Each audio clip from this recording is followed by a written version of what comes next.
Good everything, everyone. Welcome to the new episode of Dakota Boys Talk Movies. We are doing a movie review. In this episode, we will be reviewing Black Panther. Not the Black Panther, just Black Panther. That's right. We're back to doing what we do best, people. It's something we do anyway. Yeah, we do it. I mean, we do it well, maybe. I don't know. Tell us what you think, I guess. Average at best. Yeah, so, Marvel kind of switching to this whole, what are they at now, 7 movies a year?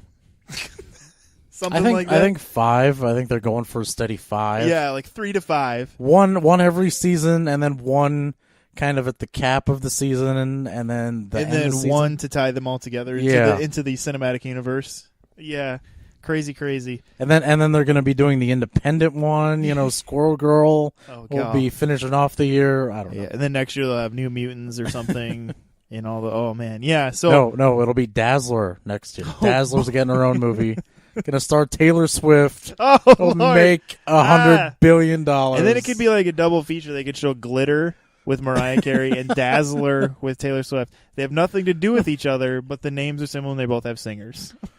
Yeah, I think that was a Fox movie, so I think Disney might own the rights to Glitter now. Oh, you just sent a shiver down my spine thinking of which Disney starlet will be in the next Glitter. Glitter 2, the glittering. The sequencing. Oh, anyway. February.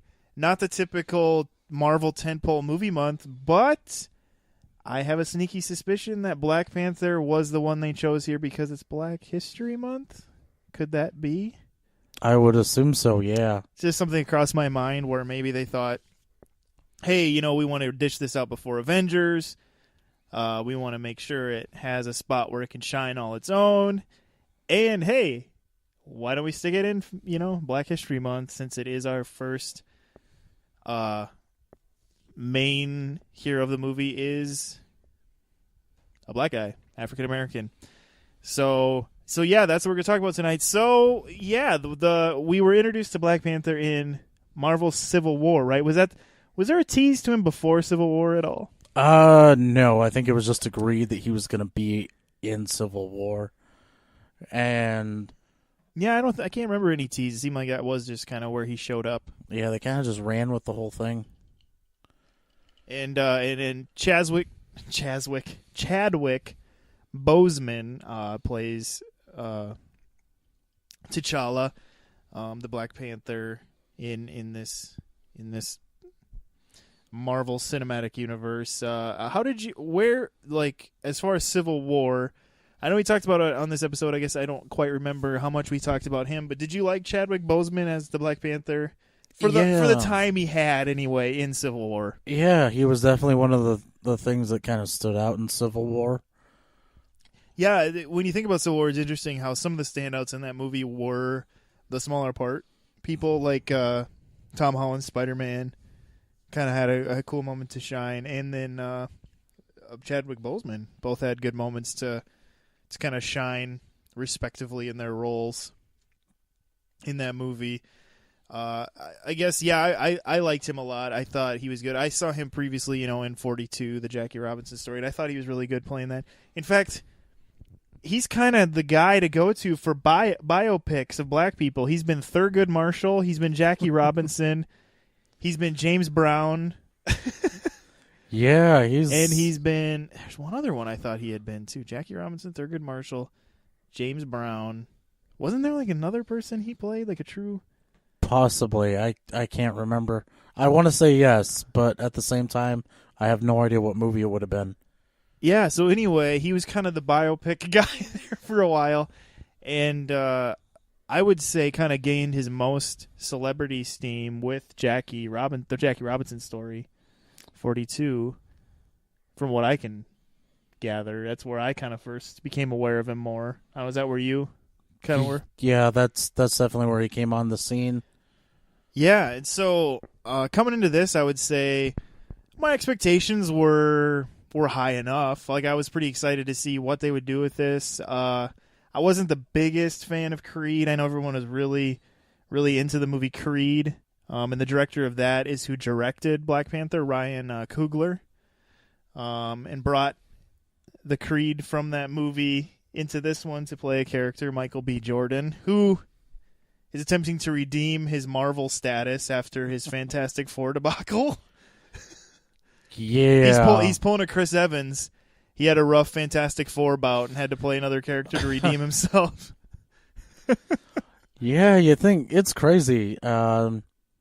He must get like a lot of comic book offers because I know they had wanted him to play Cyborg for Justice League. I could see that. And he decided against it because I think Fantastic Four... No, not Fantastic Four. Something else was going on. And, yeah, he chose the other thing. Probably ended up working out better in the end. Yeah, I guess. I mean... In a way. Ray Fisher did well enough as Cyborg. Ray Fisher is not the reason that that movie suffered. Yeah. So let's just put it that way. No, Ray Fisher was actually fine. But Michael B. Jordan probably would have been good too. He's a good actor that I think we see here in the Black Panther movie. So what this movie does is it kind of reminds you of some of the events of Civil War because a big Black Panther moment happens in Captain America Civil War in that T'Challa, his father, is assassinated, basically, and so this movie kind of picks up after that, where he is coming into the kingship / becoming the next Black Panther, and so it's kind of setting up that, and then I know where our first hint at Black Panther was, Dakota. Ulysses Claw was introduced in Age of Ultron. Oh, yeah, that's right. Which Ulysses Claw is a Black Panther villain. And so, played by the versatile actor Andy Serkis. One of two white people in this movie. Him and Martin Freeman. Which that was interesting about this movie is there isn't a whole lot of movies like this where it's a big tentpole movie that only really has two white people in it. Yeah, doesn't happen very often. Doesn't happen not with a big movie. You know, you have like maybe like a middle movie or like a lower end movie or whatever. And this wasn't billed as like, hey everybody, it's the new black people movie, like Tyler Perry's whatever, or it was just a movie. And so that was kind of refreshing to see because in this movie I think was good at not forcing that down your throat either. And just letting it play out, letting you see the story, and how it played out and things like that. So Dakota, let's just go into more of what were your likes of this movie, Black Panther. Yes, my likes. Likes, dislikes, pros, cons. Okay. One thing that I was kind of blown away by, Wakanda, their kind of city, which is just like this giant technological, like, advanced civilization out in the middle of nowhere, yet they're still selling, like, weaved baskets, and they're still kind of wearing, like, traditional African clothing and all this stuff. I thought that was really cool. Kind of set the tone for the whole movie, just kind of getting a glimpse of this city. Yeah. They're flying around in these, I don't know what you call them, hovercraft of some kind. Vibranium-powered vibranium ships. Yeah. Everything's just vibranium. Hover ships, yes, I guess I'll stick with hover ships. You do you, man. It's what's interesting is how there's two Wakandas. There's the real Wakanda, which is the Wakanda you're talking about. And then there's the Wakanda they let the rest of the world see that makes it seem like it's a third world country. Yes. Because this movie's kind of, you're a little bit brought into this world in that they are more technologically advanced than the rest of the world and have been for a long time. But they're very protective of it and don't allow the rest of the world to even know that they have what they have. And that's kind of the beginnings of the story we're brought into in this movie, you're kind of led to believe that Captain America's vibranium shield is basically the only vibranium in the world other than maybe a few other pounds or, or whatever. Yeah. And then you're finding out in this movie that the secret Wakanda has a whole mountain of it and has been harvesting it for thousands of years for their own technology and things like that, and has barely scratched the surface of how much they have. And so you're realizing that the rarity of Captain America's shield isn't as rare as you think, which is probably good for Captain America since he lost his shield. Yeah. So, yeah, it's so just okay. So the whole kind of the setup of this Wakandan technological city. Anything else that you really struck you in this movie other than that? Oh yeah, this movie has a lot going on for it. There's a lot of really strong performances from not just the men in this movie, but the women. Oh man, I'm struggling to remember the actress's real name. Who? Lupita? No. Lupita Nyong'o is still really good. Is really good in this. I'm thinking of the woman from The Walking Dead. Oh, Danae Gira or something? Yeah. She especially was pretty strong in this. Yeah. Almost to the point where I'm not making a Wonder Woman reference here. She seems like she's would be more adept in an Amazonian culture than kind of a male-dominated society. Yeah, she really is. And it's interesting, she's the general of the army. Yeah. And you don't doubt that for a second. Oh, yeah. You don't doubt that for a second. And she's very strong. She seems very smart. She seems very independent. And she seems ready to fight for her country, and I mean all those things is what she needed to be, and there's not one unwavering moment with her. You just she's that person. Which, to use the parallel, I thought that is how I felt about Gal Gadot. Also, just like she just fits in that same way, where it's just this strong leader woman, and you don't doubt her at all that she's that person. So yeah, and that was interesting to see. There was like 3 or 4 fairly large female roles in this movie, and they all were pretty strongly independent women, and you bought every single one of them. And it wasn't forced down your throat like some sort of weird feminism cause type thing, or you weren't constantly. It was just like they were who they were. And that's how it was. And so that was pretty cool. Yeah.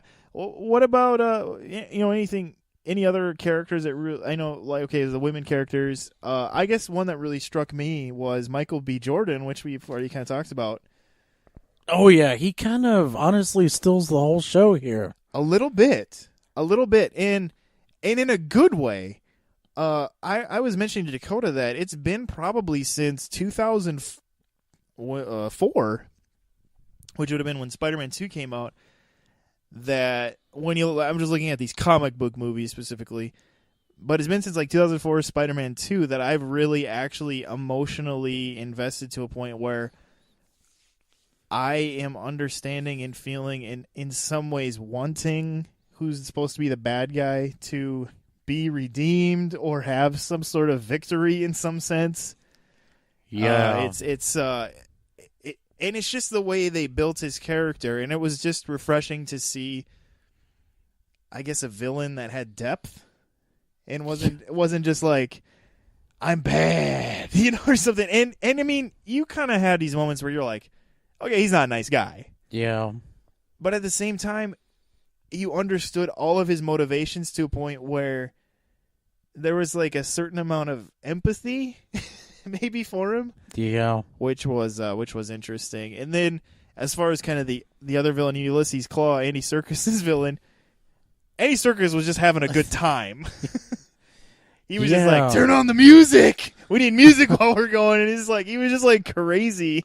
I feel like he kind of decided to just ramp up because when he played this character before in Age of Ultron, he was kind of like obviously a little on the crazy side, A little crazy, yeah. And that was a while ago. The guy had his arm ripped off. Age of Ultron, you see that happen. Apparently, probably had a few more experiences. And he's just like at that point where he's like, I don't care, I'm alive. The world is my oyster. Yeah. That was the thing. It was just like he was just an interesting villain in that he was really having fun, even though it seemed like he always knew there was no way he was gonna make it. Yeah, that's how he was like. He's like, YOLO. I don't know. It was kind of weird, but well, kind of back to the whole Michael B. Jordan playing Killmonger. I feel like he's Michael B. Jordan, and he's worked with his director before. I feel like maybe they kind of beefed up his backstory a little bit to kind of make him seem sympathetic. Because Michael Jordan, I don't think would have signed on to this project and basically wanted to do what happened in Iron Man 2, where Mickey Rourke was just there to kind of collect the paycheck and get out. Yeah, and you could almost argue that was another character that was kind of like Michael B. Jordan, where there was like supposed to be this past history connection, but with that character in Iron Man 2, it was like, who cares? Yeah. Yeah. I don't even remember his name, like Whiplash or something. Yeah. I don't think they referred to him as the whole movie as Whiplash, but the Whiplash, the cowboy monkey from Taco John's. Yeah. Oh god. Yeah. I guess and as far as like kind of the plot of this movie goes, I feel like this movie could have been called Black Panther: Sins of the Father, because it was really T'Challa. He's coming into kingship. His father had died, and then him seeing, questioning, and really looking at his father's legacy of what his father did and saying, was all what he did right? And do I want to be that king? Should I be that king? And him kind of battling this kind of, I think he kind of had. And sometimes maybe this happens when you have someone close to you like this die, someone you looked up to, someone who mentored you, where you have kind of this picture of them where they're kind of perfect. And then after his father's death, when he takes over his father's kingdom and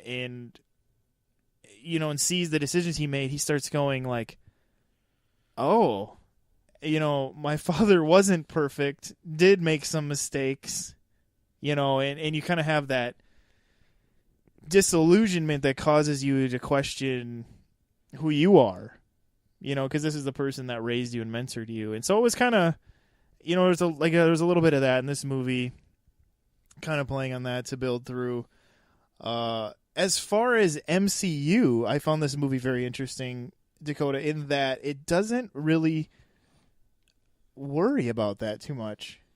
You have certain people in it that are from other Marvel movies, but I feel like in a lot of ways this movie could have stood on its own it does stand on its own two legs without being too tied to being like, this is just a filler until we get to Infinity War or whatever. Yeah, like we didn't need Captain America to show up at the end to kind of help save the day, or Iron Man didn't need to stop by to give any advice. Yeah, this movie was so isolated to this one kind of secretive country that stuff doesn't even cross your mind, really. Yeah, and honestly, I think had they done something like, we'll call up Vision to help us out, I think that honestly would have probably taken away from the story, and the characters.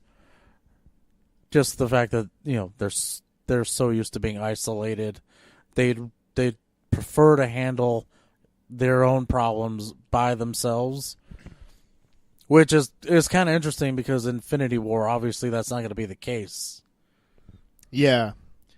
Yeah. Well, and then just as far as the events of this movie, how it plays out, is going to have repercussions into this world, the bigger world as we know it.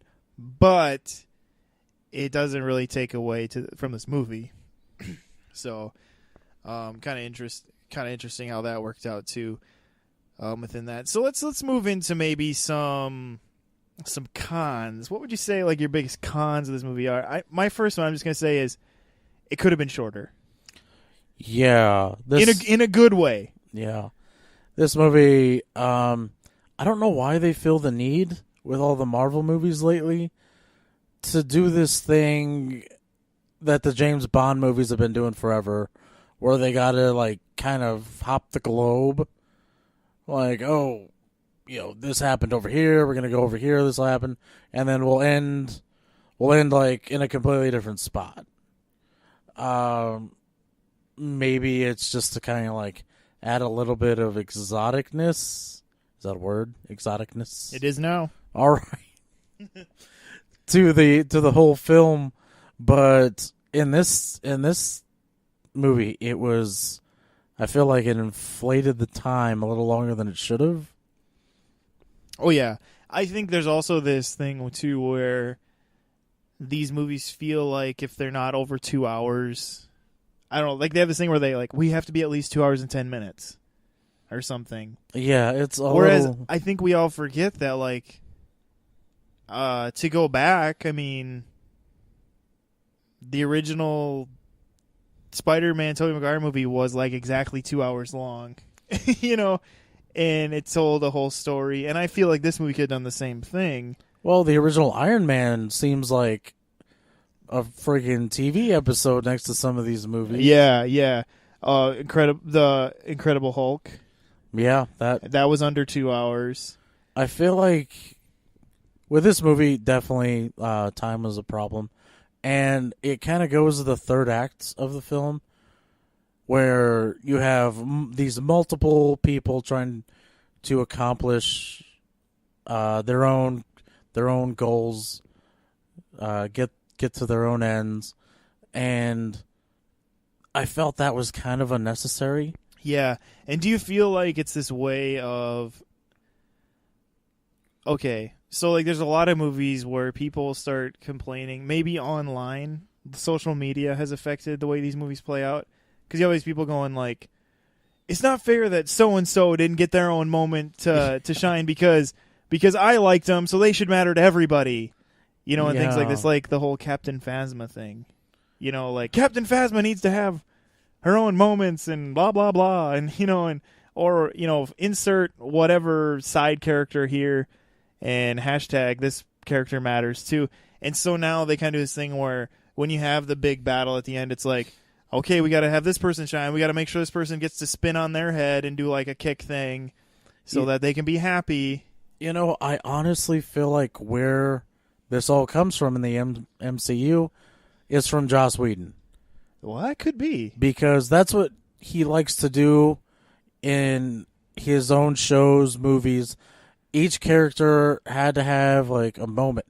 Nobody was just sitting in the background like, oh my gosh, we're all going to die. Yeah, but when I think on that note, he does this moment in the first Avengers that makes it feel like it's one camera shot where you fly through the city. Iron Man's flying through the city and you're seeing everybody fighting in different ways. Iron Man will jump in and maybe help for a minute and stuff. I feel like that's okay. It's these... Yeah. Every person's got to have this like 4-minute fight, where they call out somebody, and then nobody else around them seems to notice that they're fighting right there. I don't know. Or half of the main cast has to fight the bad guy. Yeah. When they are so clearly outmatched. Yeah. It's just, it kind of just, it's the thing that kind of ends up kind of pulling you out of a movie sometimes. Like, I'm not trying to... I'm getting off on a tangent here, but... Do it. Tangent it up. Say this was a DC movie and Lois Lane pulls out some brass knuckles. You're not too far off. You're not too far off because there were a few times in this movie with who they had helping where I was like, well, it's never really been established that this person is that great Yeah. or powerful. And it's not taking away that, like, that they're not allowed to be strong. It's that the person they're fighting is super powerful. Yeah. And so it's not a matter of like, what, they're not allowed to be strong? It's like, no, they're strong in their own way. It's that they're still too weak for this fight. Especially against a villain like this, who, I mean, just Michael B. Jordan, honestly, just exuded ferocity. Yes, what we were talking about, he made Chadwick Boseman look small. Yes, which Chadwick Boseman, I always thought was a pretty intimidating figure, and then you realize that Michael B. Jordan was just that much more. Yeah, it was insane, people. I suggest just go and see the movie for it yourself, because probably you're doubting us. No. Yeah. But I know what you mean, and I don't know if maybe that this whole, like, extending a movie because of things like that, is it a franchise? Maybe it's just a franchise issue. You're kind of blaming Joss Whedon. I feel like that's where the idea came from. Definitely. Like, that's where as far as the MCU, you could be right. Yeah, that's where the origins of the idea kind of. I'm just gonna go ahead and blame social media and the fact that these studios feel pressure from social media. Yeah, I didn't really think Martin Freeman's character kind of. It's like they had to. He had to kind of be a hero in his own right at the end of the film. Yeah, they had to figure out a way to figure out a way to use him in the final battle or something. Like, yeah. No one's allowed to just, like, sit out because they're just not involved. Yeah, even a character who's very minor but still helps out the main character shows up and gets his hero moment. That's true. And it's like everyone's getting their hero moment, Yeah, except for the villain. Yeah. And Daniel Goul's character, I guess. Yeah. He had the opposite of a hero moment. Or was it? Who? Daniel, I can never pronounce Daniel Kaluuya or whatever. The guy Kaluuya, from, yes. The guy from Get Out. Yeah. Yeah. I've heard it pronounced so many different ways, I can never get it right. Yeah, I just say Kaluuya. Because otherwise I say Kaluuya. And then it sounds like Hallelujah or something. Overall, here's how I feel as we overall. I thought it was good. But I think I'm okay with really not really ever hardly watching it much more. Yeah, it was. And that's not taken away from the movie so much. It's just like, I don't know. It's not one that I would necessarily like want to go back and rewatch 100 times, I guess. Or even like 5. I gotta give this movie props because it did kind of get a little political there with the whole, basically how black people have been suppressed. I mean, there's a character that kind of explains the issue, the problem with the way black people have been treated in just a few lines here in America. I mean, he goes on saying that they're over policed, they're undereducated, all this stuff. And I was like, whoa, this is like, for a little second there, my fist almost shot in the air, and I was like, kill Whitey! But then I checked myself. I was like, they're full of white people. I thought the way they handled those things in this movie, they balanced that line well, where it caused you to think about those things, but not let it end up being the main point. Because when I look at this movie, they made a lot of the main characters end up being very noble, heroic people. Yeah. And I think in the end, that's more beneficial than what your big statement ends up being. Where I feel like it can be more beneficial in ending certain racism things by having a bunch of kids go, I want to be Black Panther, because that's like a racist's worst nightmare. It's having a bunch of little kids going, my favorite hero is Black Panther. And so I think that's really cool that this movie could end up, like shoving it down some of those neo-Nazis and racists' throats by being like, these kids want to be Black Panther. Like, no! I guess. And so I think that's pretty cool. Or the girls want to be like Lupita Nyong'o or Danae Gira. Sorry, probably butchering their names. Guerrera, I think, is maybe how it's spelled. Maybe. Yeah, and so I think that's a lot more powerful of a thing is to see their actions than the things you necessarily always say. Yeah, and this is coming from me. It was good. It felt good to kind of go to a Marvel movie, especially one that kind of had tones a little serious, and not have a joke every damn 5 minutes. There wasn't much quipping. Yeah. Yeah. I'm sorry. That just kind of it ruined a moment in Ant-Man that I'm still not over. It ruined a moment in Thor Ragnarok. Yeah.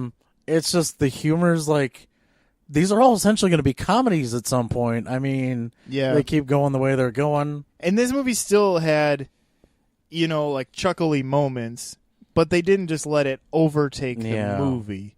The movie was still Black Panther, and so I thought that was, I did find that refreshing. As far as game changer, I wouldn't say this was a game changer.